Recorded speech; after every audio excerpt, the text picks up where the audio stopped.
Mathematics का paper होने के बाद हर बच्चे को एक ही क्वेश्चन आता है कि इंजीनियरिंग फिजिक्स को कैसे प्रिपेयर कर लूं। तो चलिए वापस से स्वागत है योयो के साथ अपने इस फाड़ू इंजीनियर चैनल के ऊपर और अपने इस बाबा जी की दरबार के अंदर। मैथमेटिक्स में तो मचाया, पूरी तरीके से मचाया, लेकिन फिजिक्स की बारी अभी तक बाकी है मेरे दोस्त। शुरू करते हैं। फिजिक्स पास होने के लिए इतना ही करो। ये पार्ट वन है। क्या बोला मैंने? ये पार्ट वन है, इसका पार्ट टू आने वाला है कल सुबह।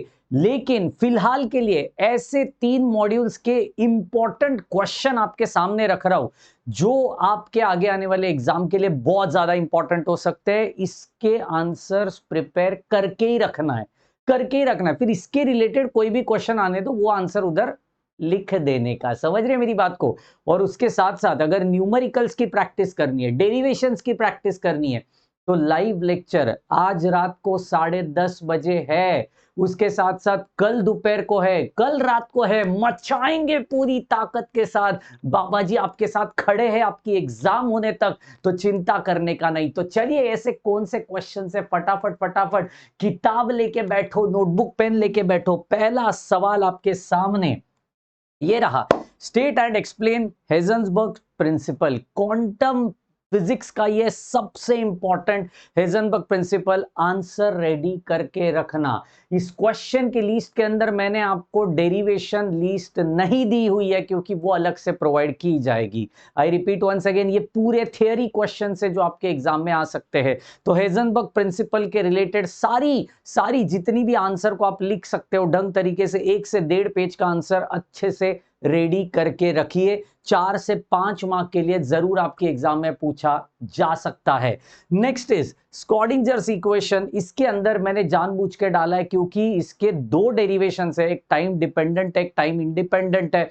दोनों इक्वेशंस उतनी ही फाड़ू तरीके से करके रखना। मैंने जानबूझ के थ्योरी में भी डाला है, डेरिवेशन में भी डालूंगा क्योंकि ये बहुत बड़ा वेटेज कैरी करता है स्क्रॉडिंजर्स इक्वेशन। उसके बाद derive an expression for hall voltage. भैया हॉल वोल्टेज के ऊपर क्वेश्चन हर बार अपनी एग्जाम में दिखेगा। हॉल वोल्टेज, हॉल इफेक्ट क्या है, उसका पूरा पूरा आंसर रेडी रखो, विथ डायग्राम रेडी रखो। मजा आ जाएगा, मजा आ जाएगा। देख लेना, आएगा ही आएगा आपकी एग्जाम के अंदर। What is Fermi level? Again semiconductor topic का सबसे important part.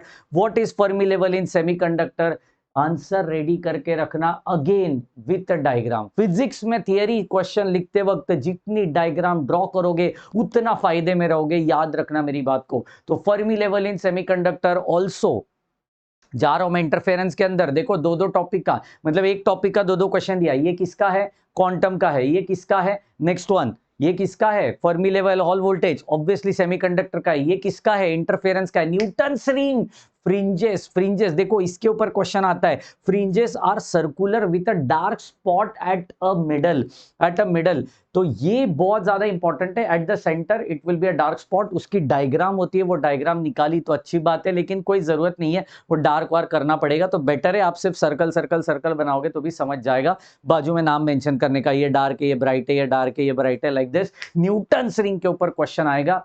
What is anti reflecting coating? Anti reflecting coating बहुत ज्यादा इंपॉर्टेंट एंटी रिफ्लेक्शन कोटिंग बोलते हैं। अगेन 3 से 4 मार्क का क्वेश्चन है एंटी रिफ्लेक्शन कोटिंग। आप 6 में से 3 से 4 क्वेश्चन मिनिमम आपकी एग्जाम में एक्सपेक्ट करोगे। डेरिवेशन अलग है, उसका रिवीजन लूंगा, महारिवीजन अपने इसी चैनल के ऊपर। न्यूमेरिकल्स की महारिवीजन आज रात को भी होगी, कल भी होगी, चिंता मत करो। डेरिवेशन भी होगी, सब होगा रे। बस बाबा जी के ऊपर विश्वास रखिए, ये क्वेश्चंस को प्रिपेयर करना शुरू करिए, बाकी सब कुछ बात आज रात को करेंगे। तब तक के लिए मचाते रहिए। और डिटेल्ड लेक्चर्स अपने चैनल पे अवेलेबल है, नीचे डिस्क्रिप्शन बॉक्स में उसकी भी लिंक दे दी है, मिलते हैं वहां पे भी। तब तक के लिए bye bye, take care and thank you so much guys.